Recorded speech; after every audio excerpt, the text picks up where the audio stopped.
Ini adalah peluru atau disebut juga amunisi.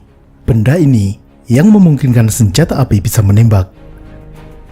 Senjata secanggih apapun tidak akan berguna jika tidak ada amunisinya. Sama seperti halnya HP canggih dan mahal tapi tidak ada kuotanya, atau motor keren tapi nggak ada yang diboncengin. Amunisi merupakan barang habis pakai, sehingga ketersediaan amunisi yang cukup merupakan salah satu faktor penentu kemenangan dalam peperangan. Dalam sebuah pertempuran, seorang prajurit bisa menembakkan puluhan atau ratusan butir peluru. Dalam situasi perang, kebutuhan peluru satu orang prajurit selama perang berlangsung bisa ribuan atau puluhan ribu butir peluru. Maka, suatu negara harus bisa menyediakan jumlah peluru yang sangat banyak untuk bisa unggul dalam peperangan. Bagaimana sebenarnya cara pembuatan amunisi di pabrik? Dan apakah Indonesia sudah mampu mandiri dalam produksi amunisi? Dalam video ini, kita akan membahas proses produksi amunisi senjata ringan dan industri amunisi di Indonesia. Langsung saja kita mulai. Sebelum mulai, kita lihat dulu bagian-bagian dari sebuah amunisi atau peluru. Amunisi utuh seperti ini dalam bahasa Inggris biasa disebut sebagai cartridge. Bagian-bagian dari cartridge adalah sebagai berikut. Yang pertama adalah proyektil atau bullet. Di Indonesia, istilah yang tepat untuk bagian ini adalah pelor. Bagian inilah yang meluncur saat ditembakkan. Proyektil terdiri dari jaket dan core. Jaket atau cangkang terbuat dari tembaga. Di dalamnya terdapat core atau inti. Bahannya umumnya dari timbal atau timah hitam. Material ini dipilih karena memiliki densitas atau massa jenis yang besar. Dengan demikian, bobotnya lebih berat dan energi kinetiknya lebih besar. Kadang, di bagian dalam juga diberi inti berbahan baja keras yang berfungsi sebagai penetrator. Proyektil dengan penetrator baja ini disebut sebagai armor piercing. Lalu, bagian berikutnya adalah selongsong. Selongsong ini terbuat dari kuningan. Kuningan merupakan logam paduan antara tembaga dan seng. Bahan kuningan dipilih karena mudah dibentuk, namun cukup kuat untuk menahan ledakan propelan saat ditembakkan. Di dalam selongsong terdapat propelan, atau orang awam menyebutnya sebagai mesiu. Saat ini, propelan menggunakan smokeless powder yang berbasis nitroselulus. Propelan inilah sumber tenaga dari peluru. Saat propelan terbakar, menghasilkan tekanan gas yang besar yang mendorong proyektil ke depan. Yang terakhir, di bagian dasar terdapat primer. Dalam bahasa Indonesia disebut sebagai penggalak. Primer ini berfungsi memicu pembakaran atau ledakan propelan. Sekarang, mari kita lihat bagaimana komponen-komponen ini dibuat. Komponen pertama adalah selongsong. Bahan baku selongsong adalah kuningan atau brass dalam bentuk lembaran. Kuningan untuk bahan selongsong merupakan kuningan dengan grade cartridge brass. Komposisinya adalah 70% tembaga dan 30% seng. Ada kadar timbal di dalamnya, namun di bawah 0,07%. Kuningan ini biasa disebut kuningan C260 atau C2600. Dari lembaran kuningan ini, dengan menggunakan proses blanking, dibuat bahan berbentuk seperti koin. Lalu, koin-koin ini dibentuk seperti mangkok yang disebut sebagai brass cup. Brass cup kemudian melewati proses yang disebut sebagai drawing atau deep drawing. Melalui serangkaian punch dan dice, brass cup ini dibentuk dengan proses deep drawing menjadi semakin panjang dan tipis.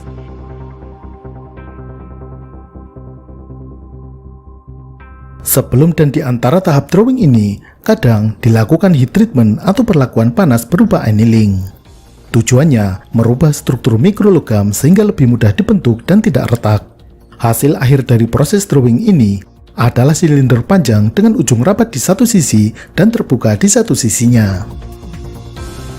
Kemudian, bagian yang rapat tersebut ditekan menggunakan die atau cetakan. Proses stamping ini meratakan bagian dasar dari selongsong, membentuk lekukan sebagai tempat primer sekaligus mencetak tulisan-tulisan kode di bagian dasar selongsong. Proses selanjutnya adalah turning atau pembubutan. Bagian luar dari pangkal selongsong dibubut untuk membentuk ekstraktor groove atau lekukan untuk ekstraktor. Lekukan ini sebagai tempat bagi ekstraktor yang berbentuk kait untuk menarik selongsong setelah ditembakkan. Pada proses turning ini juga dibor lubang di bagian pangkal. Lubang ini sebagai saluran api dari primer ke ruang propelan. Proses selanjutnya adalah taper dan trim. Proses trim memotong bagian sisa sehingga panjang selongsong sesuai dengan desain, dan proses taper memperkecil diameter bagian ujung dari selongsong sehingga berbentuk seperti botol. Setelah proses ini, selongsong sudah berbentuk jadi. Namun, ada satu proses lagi, yakni heat treatment atau perlakuan panas. Selongsong menjalani heat treatment, yakni proses stress relieving. Tujuannya menghilangkan tegangan-tegangan sisa akibat proses drawing tadi. Selanjutnya, produksi bagian proyektil. Bagian proyektil terdiri dari jaket atau cangkang luar dan core atau inti. Bagian jaket yang berbahan tembaga, bahan bakunya adalah lembaran tembaga. Prosesnya hampir sama dengan produksi selongsong tadi. Lembaran tembaga melalui proses blanking dan drawing menjadi bentuk ogive sebagai cangkang luar dari proyektil. Bagian inti yang berbahan timbal awalnya berupa gulungan kawat yang panjang.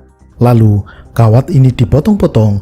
Potongan kawat ini kemudian dimasukkan ke dalam cangkang tembaga dan dipres sehingga menyatu. Selanjutnya, proyektil menjalani proses finishing menjadi bentuk akhir. Misalnya, penambahan profil botail di bagian pangkal dan meruncingkan bagian ujung. Yang ketiga, bagian primer atau penggalak. Primer dibuat dari bahan kuningan. Prosesnya juga sama dengan selongsong. Dari bahan lembaran kuningan, dipotong menjadi bentuk koin menggunakan proses blanking, lalu dibentuk menjadi press cup dengan proses drawing. Hasilnya adalah press cup yang berbentuk seperti mangkok. Di bagian dalam dipasang anvil yang juga terbuat dari kuningan. Lalu, di bagian primer diisikan zat kimia. Zat kimia ini sensitif terhadap tekanan. Jika ditekan akan meledak. Salah satu contohnya adalah merkuri fulminate. Yang terakhir adalah propelan. Saat ini, propelan umumnya menggunakan smokeless powder yang berbasis nitroselulose. Nitroselulose atau nitroselulosa berbahan selulosa yang terdapat pada material organik dari tumbuhan. Bahan bakunya misalnya kapas atau pulp. Selulosa ini mengalami proses nitrasi menggunakan asam sulfat dan asam nitrat menghasilkan nitroselulosa. Dengan proses nitrasi ini, bahan organik seperti kapas, kain katun atau kertas berubah menjadi lebih mudah terbakar dan hampir tanpa asap dan sisa pembakaran. Contoh nitroselulose adalah flash paper yang biasa digunakan dalam sulap. Bisa juga menjadi alat dukun. Pabrik amunisi umumnya mendapatkan propelan dalam bentuk jadi tidak membuat sendiri. Proses selanjutnya adalah assembly atau perakitan. Primer dimasukkan di bagian belakang selongsong. Kemudian, propelan diisikan ke dalam selongsong. Lalu, proyektil dipasang di bagian ujung. Amunisi sudah jadi dan siap di-packing. Sekarang, bagaimana dengan produksi amunisi di dalam negeri? Idealnya, Indonesia harus bisa memproduksi amunisi dalam jumlah yang mencukupi untuk kebutuhan TNI Polri. Dan idealnya lagi, bahan baku dan proses produksi tersebut sesedikit mungkin tergantung negara lain. Satu-satunya produsen amunisi di dalam negeri adalah PT Pindad yang merupakan BUMN. Lokasi produksinya ada di pabrik Turen di Malang.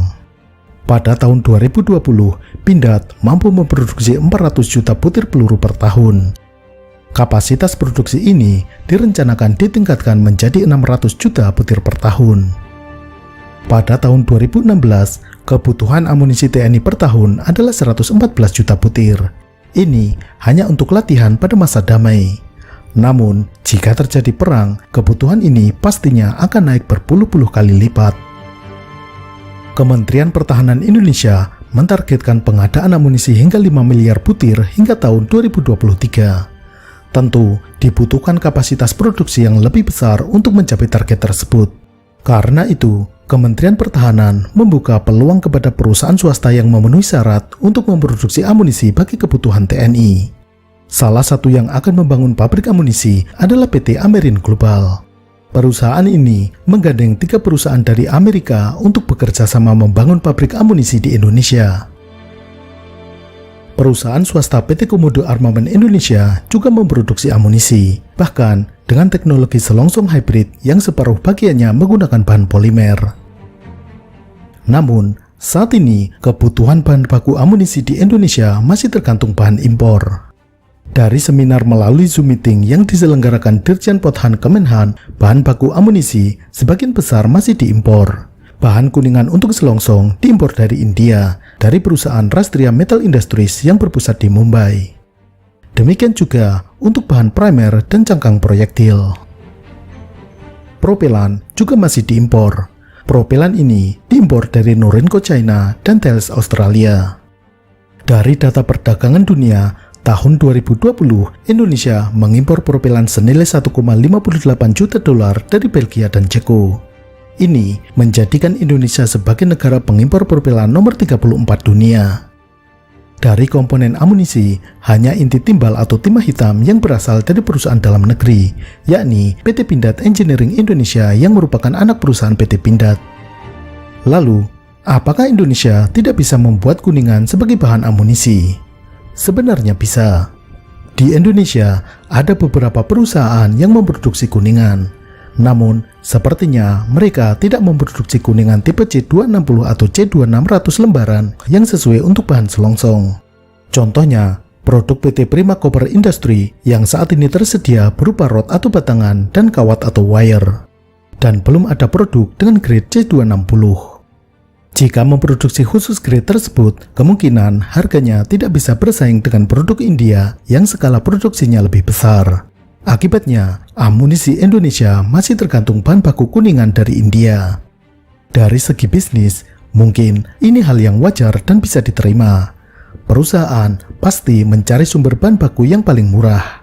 Namun, dari segi kepentingan strategis, ketergantungan bahan baku dari luar harus dikurangi. Maka, Indonesia terus berupaya mengurangi ketergantungan ini. PT Dahana berencana membangun fasilitas produksi propelan sehingga propelan nantinya bisa diproduksi di dalam negeri. Namun, industri pertahanan tidak bisa berdiri sendiri. Industri ini harus didukung oleh ekosistem yang mendukung. Contohnya, industri amunisi harus didukung adanya industri kuningan, timbal, baja, dan propelan. Industri propelan harus didukung industri pulp dan industri kimia yang memproduksi asam sulfat dan asam nitrat. Industri kimia juga harus didukung industri lainnya. Semua saling berkaitan. Jadi, membangun kemandirian industri pertahanan tidak bisa hanya fokus pada industri pertahanannya saja, tetapi melupakan industri pendukung sebagai ekosistem di belakangnya. Sampai jumpa.